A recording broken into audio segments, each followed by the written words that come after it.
I know the AGRs, the full-time active people, they have, TAP, and that's mandated, and that's at a certain window time frame. If it was a TPU reservist or an M-Day National Guard, I'd say don't wait until that 1 year out. I would start it at the 2 year mark. I tried to do mine at the 1 year out mark, and it seemed like things just kept getting pushed. And because we were in that COVID kind of a situation, and our unit was so short on people at the time, it seems like all the things that I needed to do all kept getting piled onto one person, and that one person was doing like wearing four hats. So when there was like a mistake with one thing, like a mandatory service obligation date, in my case, it took months and months before that got fixed.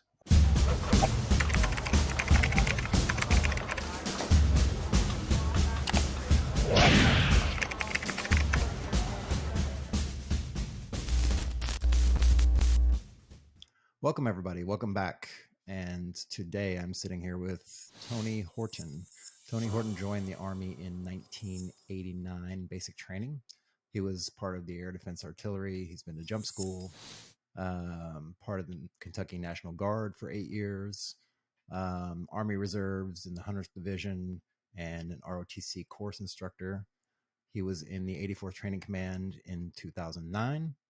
He was a MilTech in Pennsylvania in 2013, served in Afghanistan in 2017, 2018 back with the 100th Division, did a tour in Kuwait in 2019, and dropped his retirement paperwork in 2021 and is currently retired and currently working as a GS employee in Germany. So with all of that, welcome to the show, Tony. Thank you. It's good to be here. What is your first 30 to 60 minutes of your day look like compared to when you were on in uniform? It's pretty much exactly the same as it was pre-retirement. When I retired, I was a reservist, so every day wasn't, putting on the uniform and going to work. And I was already a GS employee, minus where I go to the gym at. The only thing that's really changed here is I go to the gym later in the day or in the afternoon. Here, I pretty much just get up, get ready for work, grab a bite to eat, take my shower, get dressed, and go to work. Whereas before I moved over here, and it was shortly after I went into the retired reserve when I was still at the Indianapolis MEPS. The only difference was I got up, went across the street to the YMCA, worked out, came back, showered, ate, and went to work. So not a whole lot's really changed in my routine. I pretty much get up at almost the exact same time, which was, for that job and for this job, it's got me getting up at the same time. I probably would have been getting up if I was on active duty. Time to go to PT. I'm getting up at about 5 in the morning. So now that you are retired, and you said retired reserves, how does everything feel now that you've had a little bit of time and space from the retirement? Again, you were a GS before that, so you were doing traditional weekends and 2 weeks a year, and maybe some time in between. But how does the time feel now? Does it slow down? Is it sped up a little bit? More energized? Anything like that you've noticed since you've got the retirement letter? It's more relaxed. We were talking before this. My Saturdays now that I've gotten to Germany, I've been taking trips, to other places. Whereas, when I was a GS employee and an Army reservist, there was one of those weekends that was going to be, leave Indianapolis on a Friday afternoon to drive down to Kentucky to be, at drill the next day. It's good to not have to do that. And it was nice not to have to, try to jump through hoops to find a reserve unit here to transfer to do a little bit more time before retiring. It was good. It was nice to just be able to retire. And, today I went somewhere, but, tomorrow I can just not set the alarm, sleep in a little bit, sleep until maybe 8 o'clock. Up to your retirement, can we talk about your retirement process? Maybe the last 2-3 years, or maybe the last 6 months of time before you retired. What were some of those processes that you had to go through and deal with? And were any of them pleasing? Were any of them displeasing? Did you have any specific ones that you could point out were ones that stuck out in your mind as far as good, bad, or otherwise? A good one that was a pleasant surprise was the fact that when I first got back from Kuwait, we fell right into the full-fledged COVID. So all the lockdowns and all that stuff had started, and I knew when I got back from Kuwait that I was possibly going to do 3, possibly 4 more years, and then retire. But when I got back and all the COVID was going on, and all the battle assemblies for drill weekend, some of them were virtual, and then some of them were kind of a blended, where some people would be virtual and other people would be actually at the unit. And then we would go back, and the COVID would rise up again, and so that everybody would be virtual again, sitting on teams doing sharp training and government travel card training and DTS training, and some of those trainings over and over. That quickly made me decide, hey, this environment, the way it's looking right now, is not working out. So yeah, I went ahead and was like, hey, I plan on going ahead and dropping that packet. Unfortunately, everything was still in that COVID restrictive scenarios where some people were teleworking and you couldn't always find a person to get a hold of. I was pleasantly surprised that when it came down to my last 8 months or so, 9 months, I started looking for the retirement workshops, and I was able to find a pre-retirement workshop that was going on in Indianapolis by the 88th RD, and I went to that, and I was pleasantly surprised that there was an in-person, because I had about my fill with virtual and teams based. Was it the virtual part of it, or was it the fact that it seemed like all you were doing was mandatory training online for drill? It was because there's only so much you can't do the physical. I'm more of a hands-on, so I like to do things. When we were at the unit at Fort Knox, we had to try our best just to get, because everybody was getting ready for the new PRT, and so a lot of times, when we were there, it was okay. One of those days was going to be a diagnostic PR, you know, ACFT. Um, so, that was generally one morning of the battle assembly weekend. And then there were so many people that if it was a blended battle assembly, only half the people were there. And so it seems like if you were doing it on teams, it just seemed to be the same thing over and over, the same repetitive training. And if you were there, then the people who were actually made it in or were allowed to come in, like a percentage of people within a certain commuting distance, or then they got stuck doing all the work. So it just, it was just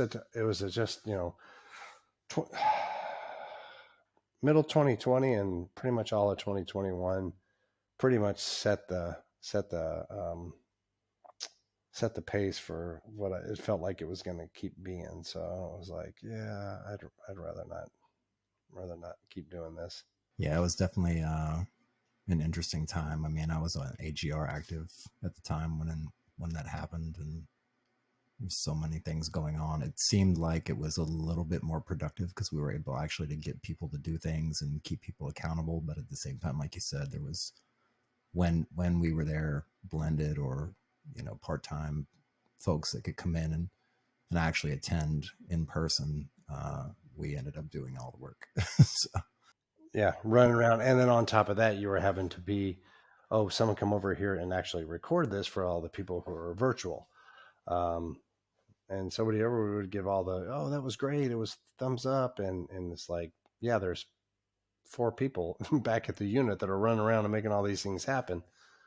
So if you had to give somebody advice who was about 2 years out from retiring in the reserves, would there be like a one or two things that you would tell them to make sure that they put on their main list of prioritized stuff to do in order to get prepared to be retired? Definitely a pre-retirement workshop.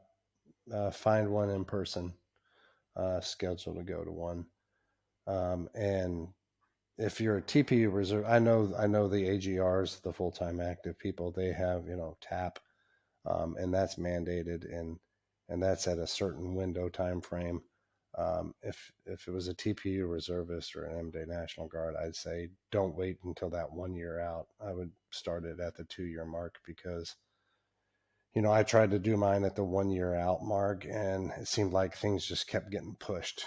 And because we were in that COVID kind of a situation, and our unit was so short on people at the time, it seems like all the things that I needed to do all kept getting piled onto one person. And that one person was doing, like, wearing four hats. So, uh, yeah. When there was like a mistake with one thing, like a, mandatory service obligation date, in my case, it took months and months before that got fixed. I was really pleasantly surprised that we were able to get my retirement off the way we did, because I was going through, doing the counselings, and that's when we found out the dates didn't seem right. So I wouldn't wait as a reservist until that last year. I'd go ahead and do it at the 2 year mark. If you want to do the 4187 at 2 years out, your intent, when you sign that 4187 saying I intend to transfer the retired reserve on such and such, that's kind of what the date that counted. Did you have any issues figuring out like your points to make sure that you put in to understand when your actual retirement date was going to be, or was there any confusion with any of that? As far as points, no, because I knew I had a lot, and the retirement points calculator. I knew what my points were. I talked to my G1 NCO, and she was like, yeah, I got with her and made sure that the dates that I was thinking about retiring, it wasn't going to conflict.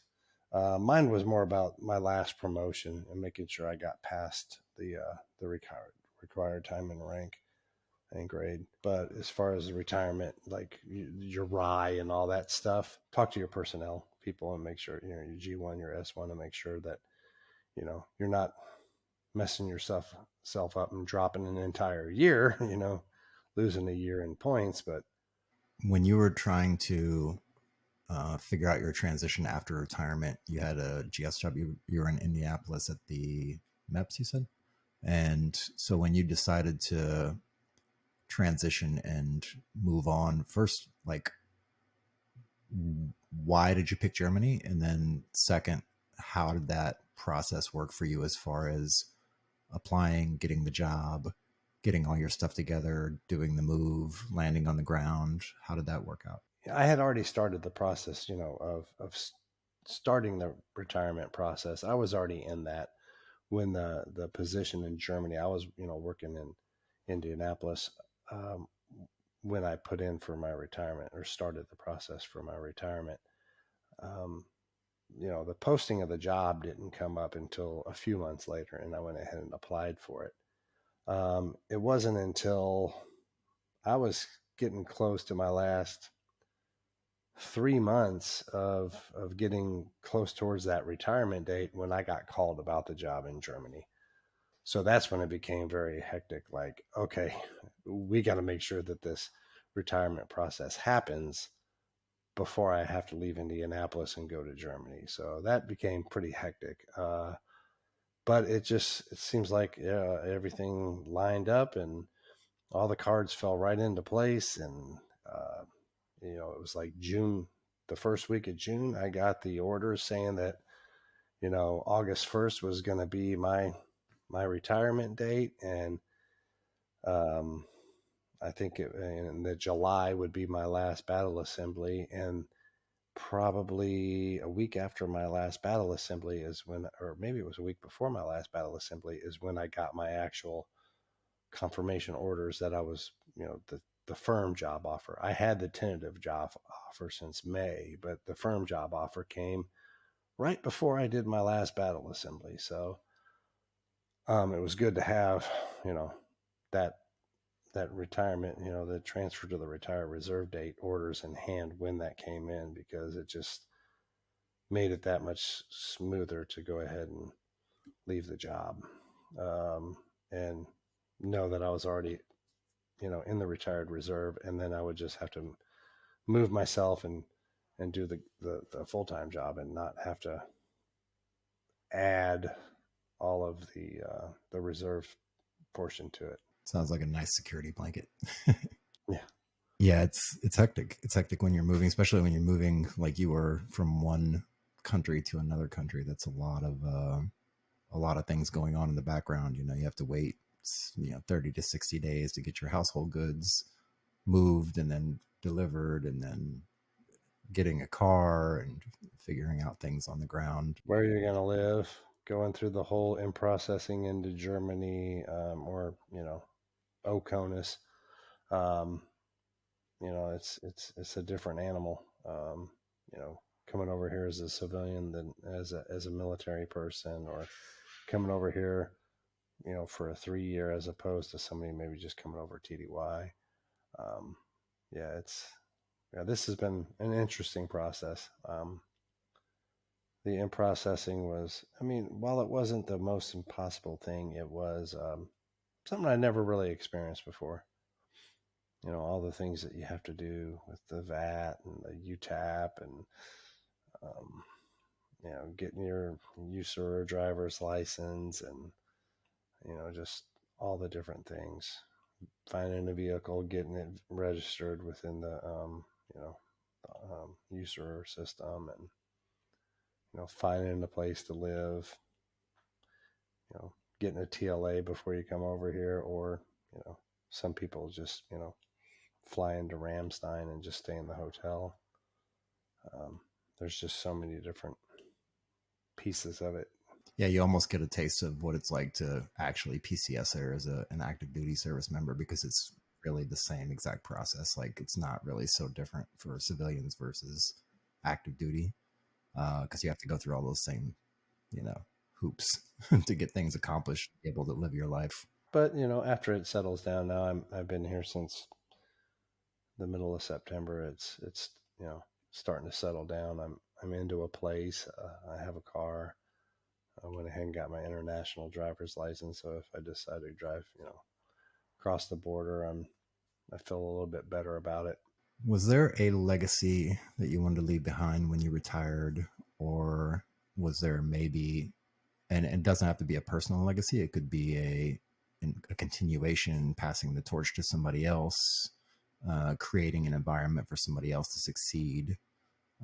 Was there one? And if there was, what was it? And do you feel like you were able to accomplish that legacy? Yeah, I just wanted to add value to the organization. And I wanted to be able to, wherever it was, wherever my last unit was going to be. I probably made the decision, long before I retired. It didn't matter what unit I was going to retire from, as long as I didn't hoard information and, be that person that, when they left, that everybody goes, well, what do we do? I don't know. So and so used to do it. I would always just share, because I was not the one who I didn't invent anything. I didn't discover fire.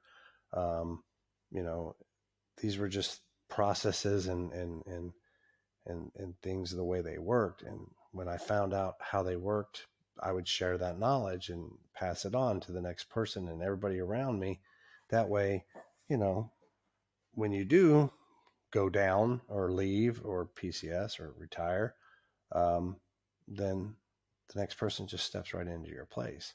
One of the things I did want to do before I retired is just see as much as I could, is from what the military had to offer. Places to go, things to do different things.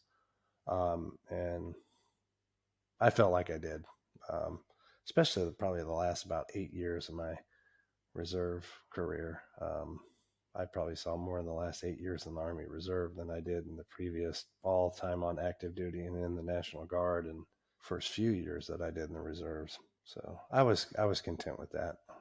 By the time I came back from Kuwait, I was like, I think I've seen about as much as I could have ever more than I could have ever expected to see. So I was happy with it. And along those same lines, when you said leave behind something for the people behind you to actually leave something behind for the people behind you to actually be able to carry on the mission, carry on the torch. Did you have anything specifically that you left behind, like maybe a folder or a share folder or something with some information, or like an email PST file or anything like that? Well, I mean, different places. My last place, it was I was just falling into a spot that was part of a team that we had enough people, so it's not like there was one linchpin.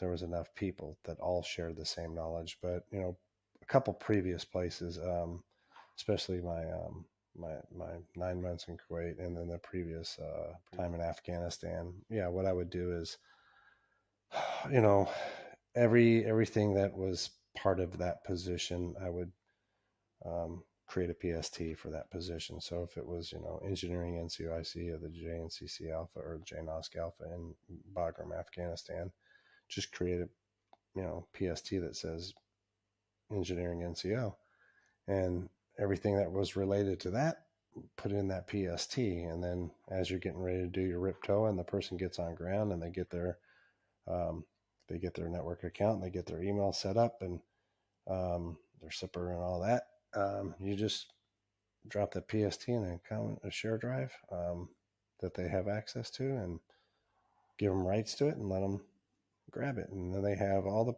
previous conversations that you had with all those previous points of contact. A lot of times you get to places where the shares exist. So, you can take it for what they are, point people to the shares and stuff like that. But yeah, keeping people, your replacement in abreast of all the conversations that you had previously had with people. Take them around and introduce them to the people. As part of the left seat, right seat. But the PST I found was a good one. So after the fact, after you've departed, there was the person reaches out, to the person in that position who replaced you. They go back and they look at the PST. Oh yeah, they had a conversation about this 6 months before I got here. So that was a good thing to do. Yeah, it's really good. Historical documentation is not something that everybody does, and it's not really the norm anymore. And I get mixed answers when I ask that question. Sometimes it's yes, sometimes it's no. I think it's definitely something to keep in mind, even beyond that. Like even now, doing the same thing in your civilian life beyond the military. Um, I think it's important.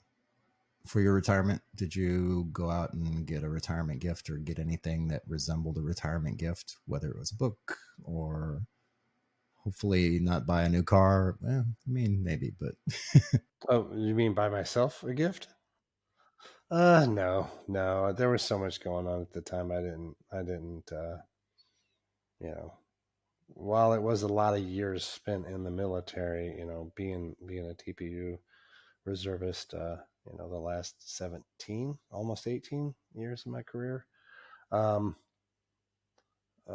it didn't seem like, now it definitely was part of my life, but it wasn't the majority of my life for those last 18 years, so, um, and plus the fact that I was just getting ready, trying to hurry up and get ready to go to Germany. So actually I wasn't going out trying to buy stuff, because I was actually trying to downsize and take less to Germany than I had in Indiana. So there was nothing I went out and bought. Now, did I receive things from the unit? Yeah, yeah.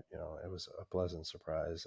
Some of the gifts I got, both from the unit as a whole, and then my section that I was in, um, definitely better than what I could have expected.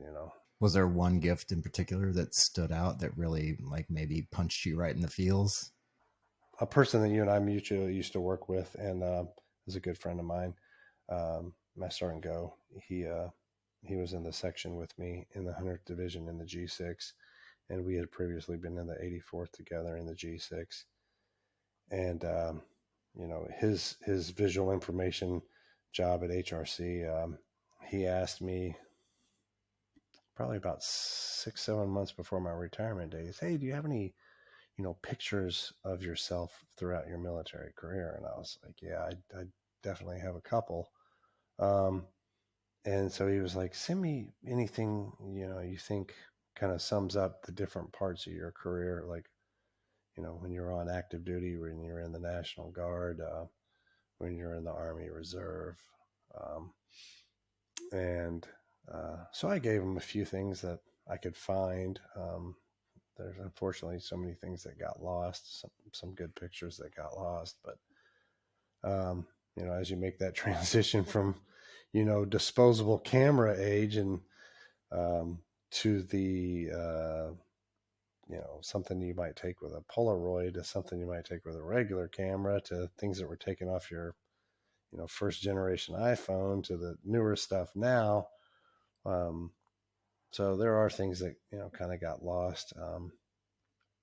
But he found a place that online that does like collages and got a big poster board like a canvas, and I think it was a I left it at my mom's because I didn't want to ship it over here to Germany because I didn't think the movers were gonna uh, take care of it very well. So but it was like it's a cutout of like a silhouette of a soldier saluting, and then in the silhouette of the soldier it's all the different pictures.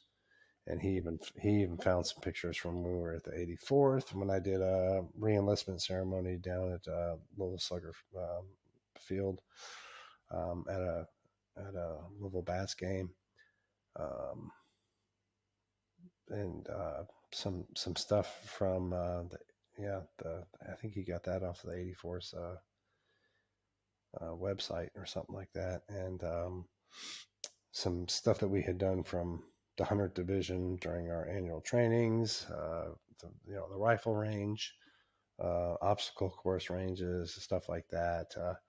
Some pictures that I had given him from when I was on active duty way out in Fort Ord, California, pictures from Fort Hunter Liggett, just all kinds of stuff. That was a really good one. And then the unit got me a shell casing from a change of command ceremony, one of the 100th Division shell casings, the polished up. I think it was like one of those 105 shells. Yeah, it was really good. And plus, my last battle assembly happened to fall on the July battle assembly when we were already going to have a family day on Sunday. So that got to be my last you know day at drill. Was ends with a party. you know Yeah, it's a nice way to go out. That's one of the interesting things about being in the reserves too, is you're with a unit for so long, as opposed to being in a unit for 3 years or 4 years. Like sometimes you're in a unit your whole career. This depends on how the cards fall, but you could be in a unit for 10, 15, 20 years and you're building bonds with those people for that long of a time. Uh, it's really a night and day difference between active duty and reserves. I actually feel like the amount of time I did in the Army Reserve, I did feel like I moved around, maybe not quite as much as an active duty soldier PCS in every 3 years, but as far as a reservist, I felt like I moved around a bit. I spent a little time in the ROTC unit, and then I transferred to another unit, and that's what got me into reclass into 25 Bravo and came over to 84th. It feels like I spent a lot of time at the 84th, but I was really only there about three and a half years. And then I, got to within the 94th Division, and then over to the ARCD for a short period of time, and then, you know, wanting to get back into 25 Bravo stuff, and um, at ADOS tour at DFAS, helping with their life cycle replacement, which rolled straight into going to Afghanistan, which eventually brought me back to the 100th Division. I said, I want to go back to doing, 25 Bravo stuff. And, so it was only fitting that the reserve unit that I that I first came into the Army Reserve with 4th Battalion, 399th, the ROTC battalion there at Fort Knox. They fell under the 100th Division when I first came into that unit. Um, and actually, when I was in the first of the 123rd Armor in Kentucky National Guard, uh, they're the ones when I reclassed to 19 kilo. It was the 100th Division who were the instructors that were teaching 19 kilo. And then, when I came into the Army Reserve, the unit I was in fell underneath the 100th Division. So it was only fitting that I, go out and retire from the Army Reserve at the division headquarters for 100th Division.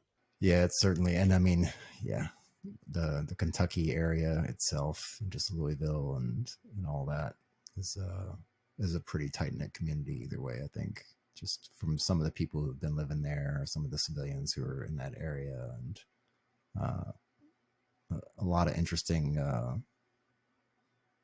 interactions and a lot of interesting conversations, a lot of interesting making friends with people in that area, and then how those relationships kind of intertwine with other relationships throughout the career, like even after I moved on, um, bumping into you again, or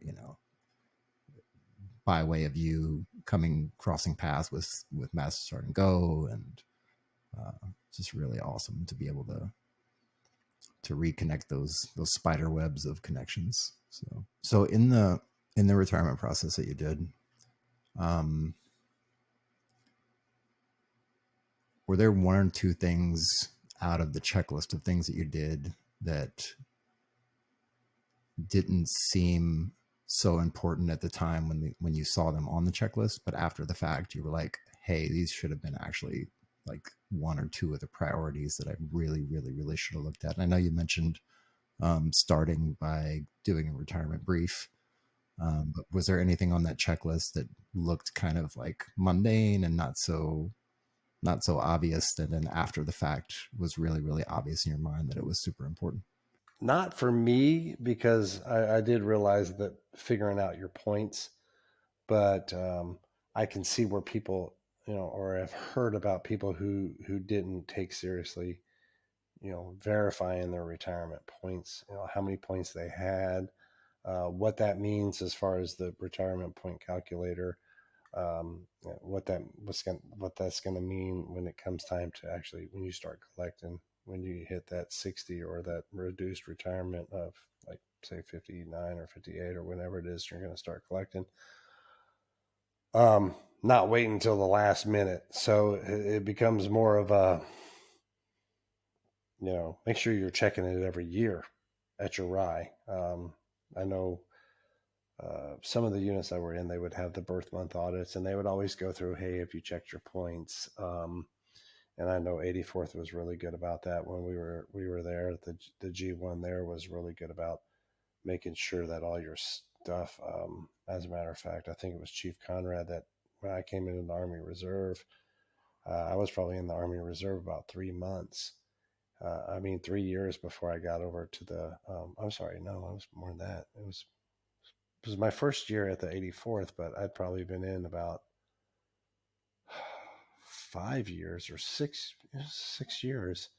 And when I got over to the 84th, he's the one that told me, he was the first one to really dig into my stuff. And he said, it looks like you just came into the military when you joined the Army Reserve. And I said, what? He says, I know you were active duty. And I know you did time in the National Guard, but none of that's reflecting. So I was shocked. I didn't know. I was like, I have DD 214 from active duty. You want it? And he was like, get that and your NGB 22 and get a NGB 23 from Frankfurt and get me those things, and we can start, like, putting it, so I was, putting it together, your military career before the Army Reserve. So it don't think that somebody else is gonna do that. And I kind of was kicking myself after that he found that and took care of it, and I was glad that I had a good warrant officer in the G1 shop that went out of his way to really fix my stuff because I had been in units before that it just slipped by him, um, and um, I had a 4-year break coming from the guard to the reserve, so systems don't talk. You're going from one technological point in time to another technological point in time, from paper to things being on computer or whatnot. But um, yeah, definitely, you shouldn't even wait until it's time to start planning your retirement. You got to make sure your point stuff is all correct, all your records are correct. I had things that also when I got to the 84th, things that happened in my active duty time and National Guard time, while they might have, you know, been permed somewhere else. They weren't they weren't showing up in where they should have been. Um, so I know when I got to the 84th, also there were AAMs and things like that didn't even exist in my files, and you know I had the actual paper documents and stuff like that. Um, so yeah, I would say the retirement points is probably the thing that people overlook, and um, from that point on, from when was it, 2010, 2011, um, when Chief Conrad made that discovery and fixed my stuff, I made sure every year that my stuff was showing up correctly. But I know there are people that will get to that retirement briefing and realize, oh my goodness, my stuff's all messed up. Um, but Yeah, the points, and you mentioned it earlier in the discussion, and just wanted to kind of put a nail in it as well. It's one of the things that I tracked from an AGR perspective. It's a little bit different, but it's actually worse because we don't do birth month audits. Since you're on active duty, technically you're Title 10, so it's like, yeah, you get 365 points a year, and it's no big deal. But when you have to calculate all of that plus your reserve time, plus your active duty time, plus any other service time that you have, and combine all that together and combine all those points and come up with 7,300 points or more. And a lot of that stuff is scattered like that. So from the reserve side, it's definitely, that's why they do the birth month audits. I hope they still do them. I don't know if they still do them, but they're super, super important because you basically get all of your stuff together and all your stuff in line, all your awards, all your identifiers, your skill identifiers, all your extra college credits, like all that stuff gets calculated in and put together when you do your birth month audit. So I hope they still do them.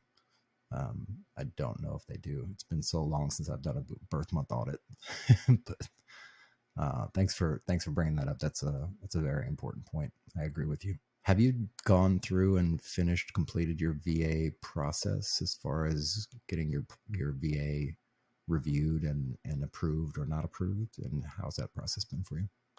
well, I've submitted after Afghanistan.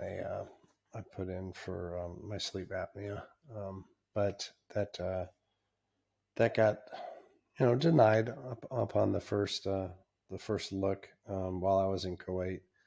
And then when I got back, it was COVID times, and I tried to reach out to the American Legion or the VA itself, and it just became something I kind of put off until right before I left to come here. So I plan on there's some VA reps here in the Kaiserslautern area that I'm going to be visiting with in the 3 years that I'm here, um, to ask them to take a second look. But uh, short answer, no and yes, but I do have to revisit. So yeah, to get your rating settled, you might reach out to. I'm currently doing it. I put in with my um, BDD, benefits delivery discharge, before I got out, and it never really got processed all the way through. And so I've reached out now to Wounded Warrior through their website.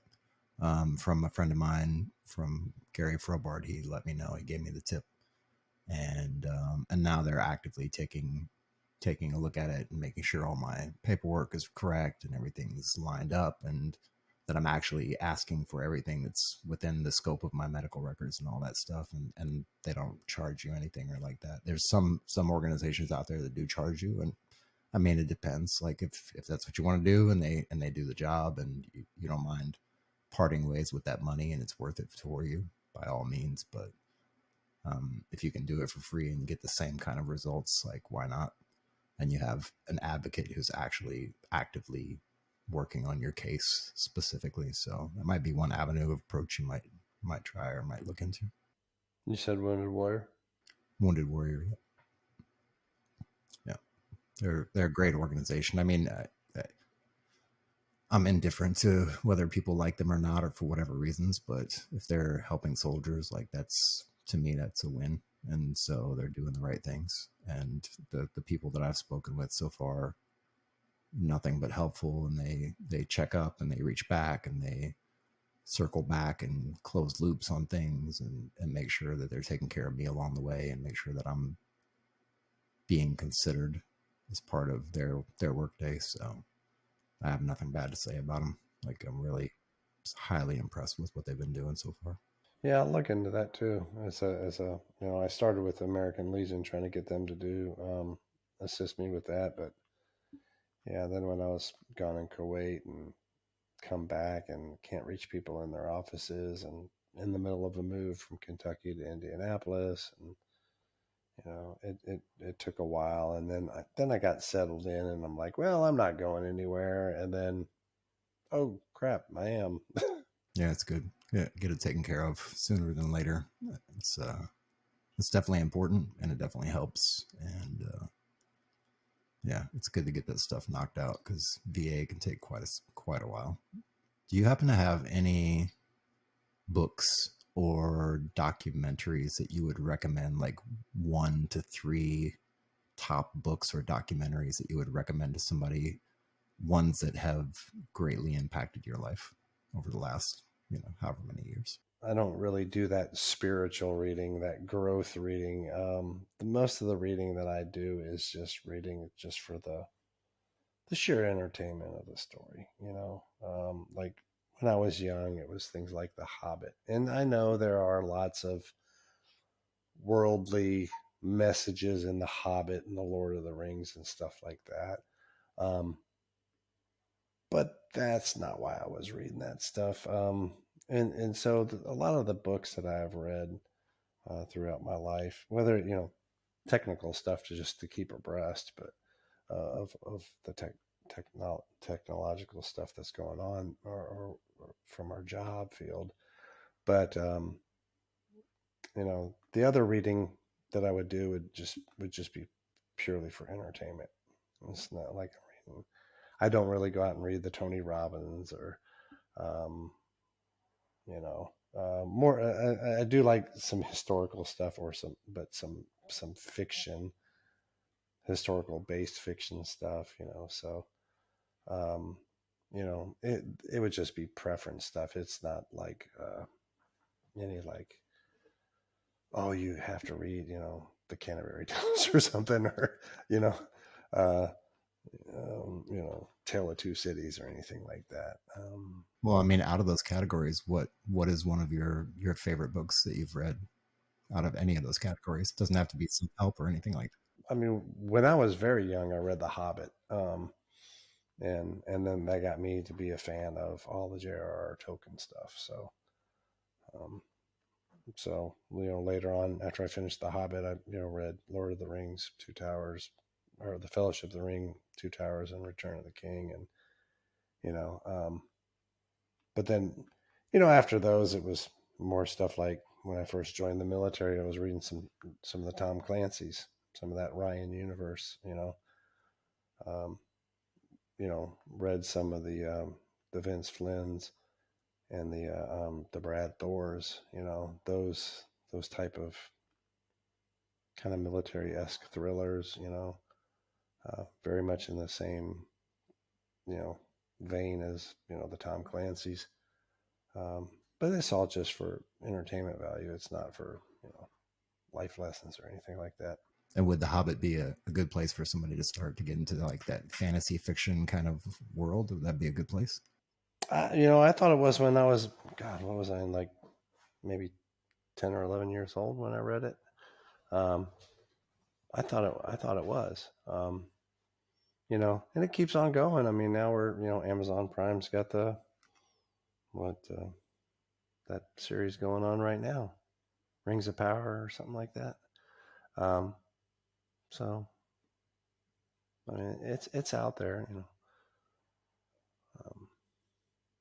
and I know there's lessons down in there that they're, power corrupts and all that stuff, and um, all those things. But you know, for me, it was just I liked it. So Yeah, I mean, I think there's actually lessons in everything that we read and everything that we see, whether it's a good lesson or a bad lesson or whatever. But I think there's always stuff to be learned. And I asked the question because it actually leads into another question.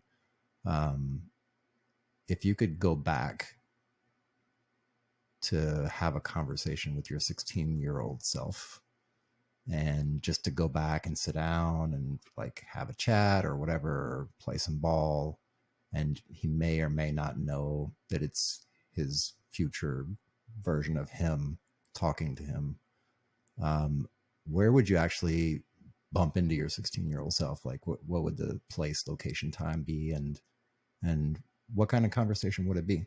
I mean, it sounds like it wouldn't be a philosophical like, hey, don't do this, don't do that, but it doesn't have to be that. It could be just a regular like conversation. I don't know where I would have bumped into myself at 16. Probably just roaming around like every other 16-year-old, just doing whatever um, we did for fun. Whether it was playing basketball, or I think I was playing tennis in high school a couple of years, but and we did that for fun some, or swimming or whatever. But yeah, I just say don't settle for you know you know there was a point in time after after active duty and while I was in the National Guard, I was just kind of settling, and it wasn't until I came into the Army Reserve that I wanted to get out and do more. So I would probably tell her, like, hey, don't just settle for what's good enough. Don't wait um, to get started on the rest of your life. Don't just settle into our little rut and say, okay, well, this is good enough for now. It pays the bills. I'm getting by. I would, you because I was always a person that was very geographically. Um, I was interested in geography. Um, and some of the things I was doing right after I got off active duty and was in the National Guard, I wasn't going to go and see much. I was just not doing anything. Um, and it wasn't until I came into the Army Reserve and said I want to travel more, I want to do stuff, that I started actually going places and seeing things and doing stuff. So I would just tell myself, don't wait, you know, to do that traveling. Seek it out. Try to do it. Don't let it just come to you. And I feel like a lot of people, we run into people being in the military, um, that, like, I could go over to Ramstein, right, and just start a conversation at the BX in the food court with somebody and be like, oh, hey, you been here, you been there, and find out that we've been in like 5, 6 different places that we've both been to, you know, um, and you find that a lot of the people in the military that you speak to, they've been around, they've traveled, and I don't know about you, but in that time frame, right after I got especially when I was in high school and right after I got out of the active duty and was in the National Guard, I'd ran into people that hadn't traveled anywhere. The fact that I had done, basic training in Oklahoma and went to Fort Bliss, Texas for AIT and went to Fort Benning, Georgia for jump school and went to California and was in Monterey, California when I was on active duty. That was impressive to them. And so many people just kind of settle for that, growing up in that town and just staying there and not moving. Um, and for me, I was very, I like geography. I wanted to see places and do things. The fact that I kind of waited a long time before I actually started seeking it out, I would tell myself, don't wait. Just go ahead and seek it out. I'd probably tell myself to go ahead and reenlist on active duty too. You know, it's like, hey, when you make that decision to join the Army, like you're going to make, just go ahead and stay in, and go to as many places as you can. Yeah, that's excellent advice. I mean, that's what we join the military for, whether we do it subconsciously or consciously. Like, we want to explore the world and get out of our comfort zone and get out of our localization and see things, whether it's seeing the next town or seeing the next country over.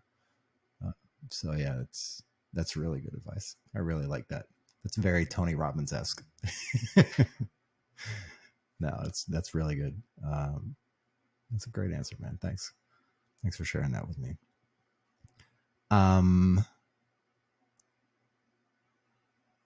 If you could have one phrase, maybe one sentence or a small, couple words that you could stick on a LinkedIn post and say that LinkedIn post was guaranteed to reach 5 million people. And it could be anything witty, it could be snarky, it could be anything. Something that you would want to say to get out to the world that maybe you had on your chest or you've been thinking about in your mind for several years. Some little couple words, like mine, for example, would be something similar to what you told your 16-year-old self. Is like, don't be afraid to open your mouth and meet people around you, because you never know what surprises they hold. Anything like that comes to mind? See the world. See the world. You know, yeah, I am kind of a reserved person, but when I start talking to somebody, um, I really start talking to them. Um, you really find out that you just like, there's so many people that you have so many things in common with. You don't even realize it until you start talking to them. And that's since I've been here in Germany. I've gone on, a few of the trips, and every time you go on those trips, you meet the people that want to go out and see the things, and then you start talking to them, and you find out all the places that they've been that you haven't been, but all the places you've both been, and when you were there and when they were there, and then they give you suggestions. Oh, well, you should go here and see this, and go there and do that, and and then when you're at those places, how they just talk to people that were from there, and got to learning other people's stories. Kind of just, I don't know, it just adds something to yours. It just, I met this person and they did this, and and so yeah, it's, I don't know, just traveling, meeting people, and doing things, and seeing stuff. That's something, So see as much as you can, see the world, or whatever parts of it. Don't limit yourself. Don't box yourself in. Yeah, it's one of the selfish reasons why I do this podcast, really. I mean, I'm doing it to help people along their journeys of military retirement and get information to people, but at the same time, I'm selfishly like reconnecting with friends, meeting new friends, learning people's stories, uh, and pulling the threads of their stories to go a little bit deeper, just to see like what's really under the hood and what are they all about. So, and hopefully the same in reverse. When they're talking to me, they get a little bit of my story, a little bit more of my story. But it's more about you. It's more about the people on the other end of the microphone, more than anything else. Do you have any parting words of wisdom? Anything that you would like to mention to the audience? It's starting to grow, so you never know who'll hear it. But anything we didn't discuss, or anything that you might want to dig into for a few minutes before we hop off? Well, it doesn't probably relate to me or you right now, but I know with the blended retirement system, and you may have had some people that you've interviewed already, kind of maybe mention this. Um, it's kind of a new world for the military as far as like you're doing this on retirements, but you know, here after a few years, I don't know how many years exactly. And I've never talked to anybody that gave me the exactly when all the grandfathered traditional retirees will have been, you know, retired out of the military, and then everybody, you know, starts doing the blended retirement system. Is um, people are really going to have to think about where they're putting their stuff, where they're putting their eggs, what baskets they're putting them in, because we try to have 3 or 4 different little streams of income, and the retirement, the uh, the traditional retirement was one of those streams that we were counting on. Um, and now we're going to have, after however many years it takes before all the traditional retirement people are gone, that the blended retirees are going to be coming in, and they're going to have to be a little bit more crafty with what they're doing with their finances and where they're putting them. That's a great point that you bring up. I actually spoke with General Robinson. You may or may not know him. And that was one of the questions that I pulled from the warrant officer cohort and asked, like, hey, if you could sit down with a 2-star general for, an hour and have a chat, like, what are some of the big important questions that would come up that you would want to ask them? So I grabbed a few of those questions. One of those was on blended retirement. His thoughts on it were, it gives people more options. Like, you don't have to necessarily stay until 20 to collect the money that you put in, or the money that you should get at retirement. So it gives people a little bit more leeway if they want to stay in for 20, if they want to stay in for 30, if they want to stay in for 7. They have more options. And I guess based on his experience and what he knows, and I don't know 1,000% about it, but I know it comes out to be similar amount to the regular retirement. It's just divvied up in a different way, and it's kind of put into different. It's the savings is put away in a certain manner, and you get the money in a certain manner that's a little bit different from regular retirement. You're right. Probably in about 15 to 20 years, I would say, would be the last of the actual regular retirement people who are still in the pipeline. And that's assuming that our economy doesn't take a nosedive, and we go into we go into a financial winter that lasts for a decade or something crazy like that, which is all very much possible in the very volatile world that we live in. The other thing I would say about it is the generation growing up now, who are joining the army now or joined within the last 5 years, even maybe even 10 years, it's a different job landscape out there as well. Like, the GS system is the way it is. It's been that way, and it's pretty secure. But if you look now, like as of today's date, like December, um, that there's a lot of big companies that are laying a lot of people off. The economy's taking some turns and doing some weird things. And it's strange because you see, on the one end, you see these big, like, Fortune 500 companies laying off thousands of people. And on the other side of the coin, you see these venture capital firms that are dishing out millions and millions and millions of dollars to startups to do some interesting tech, whether it's biotech or cryptocurrency tech or anything like that. So it's a strange kind of mix of what's going on, that, and then the way the market. Yeah, and that, and the people who are just jumping out of their old traditional job and jumping on the internet and doing podcasts and um, other channels and stuff like that, jumping on YouTube and um, making their living that way. It's definitely different than it's been. Yeah, and that's what I mean.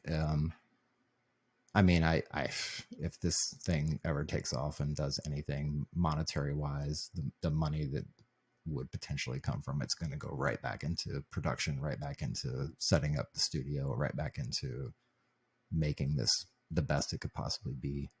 But there's ways now where, 13, 14, 16, 19, 22-year olds can just hop on the internet, whether they're blessed with God's graces and beauty, or whether they just have some interesting stuff to talk about, or whether they're a hardcore gamer and they have a Twitch channel. Like, there's so many different ways. And I think the way the world is going, it's going to get more subdivided, and there's going to be more niche areas where people can even go 2 or 3 steps deeper into the niche to find a specific target audience. Because I mean, if you think about it, right? Let's say somebody starts a Patreon to do their thing, and they have 1,000 people signed up on their Patreon at $5 a piece per month. That's a lot of money. That's a fair living by anybody's standards. Above the, what is it, $38,000 range or somewhere in there is like the mean income for somebody who's actually keeping their head above water in the U.S. at least. And that's way more than any other country in the world, because most of those are way less than that. So,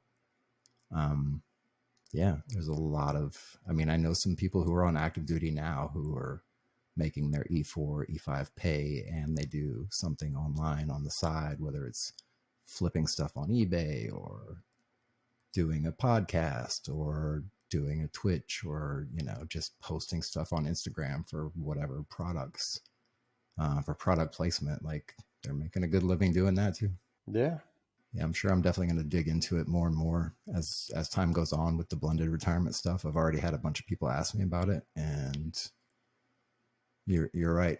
In a few years here, maybe 15 or so, it's going to be the norm, and regular retirement's going to go out the window. So Yeah, I don't even remember what year it was we had to either opt in or opt out. I just remember that wasn't so far in the distant past when it was, hey, do you want to go into the blended retirement, or are you going to keep with the traditional? I was at the point where I had so much time at that point. There was no way I was going to go switch over to blended. But and they don't even offer the regular retirement anymore. It's strictly blended from the time you step off the plane of basic training. So yeah, that's a good topic to get into. I'm gonna have to find some people who are smart on that and get them on the show and see if I can open that can of worms. that's your new crowd there. That's going to be your new audience. They're all going to be like, oh, we don't want to hear about all these dinosaurs that retired out on that old traditional retirement. 20 years active duty, or 27 years combined. Active and guard and reserve, and what are they talking about? We're coming in, got 8 years and on station, and time to get out, go into the to the internet job or the corporate world or whatever it might be. Yeah, it's going to be interesting to see the next generation, how that all pans out. It's really, it's at the forefront of my mind all the time. It's all I think about, really, because my kids are that age as well. So it's interesting to watch it unfold and how it's going to play out. If you ever get a chance, there's a book called The Fourth Turning, and it's not a self-help book or anything like that. It's literally, I can send you the link or whatever the name of it afterwards. But it's one that I came across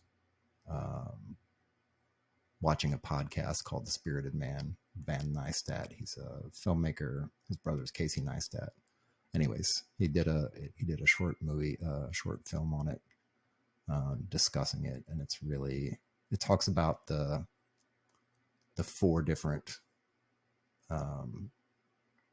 sections of each century, basically, and how they're broken into these 20-year blocks, roughly, right? 20 to 30-year blocks. The centuries go from 80 to 120 years, depending. So it's not a true century, but it's a complete evolution of of one generation of a a civilization, whether it's America or Europe or wherever.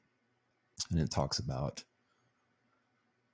what roles each generation plays within the society and how things have panned out, and like what major catastrophe or what major breakthrough in science or technology changes the way we then move into the next century of living or the next generation of living, and how those things continue to occur the same kind of ways over time, not exactly the same details, but in the similar patterns and similar ways that they play out. Like that first generation tends to be sort of the same every time. Is that what you're getting at? Okay. So now this next generation will actually be the generation that preceded the boomer generation, right? Or maybe the World War II generation. Something like that. Like the artists, the ones who are artistically expressing themselves and going out into the world. Yeah. And also the sages of the next series of generations. The Fourth Turning. I'll have to look that up. It's a real good book. I want to read it again. I just got done reading it a couple weeks ago, and it's just, my mind is just, it's completely exploded. So yeah, it's a good one. And it's got some good stories in it, some good historical text. So I think you would like it. Just check it out. Cool, man.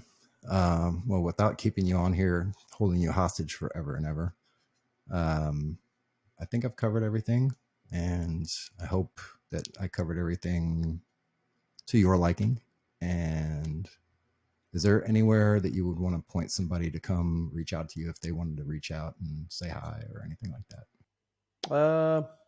I mean, I'm on Facebook, Tony Horton, but I'm not a big active in Facebook. I just use it to keep track of family. Mostly just see what people are putting on there. Only really reply when it's pressing stuff, but I am there.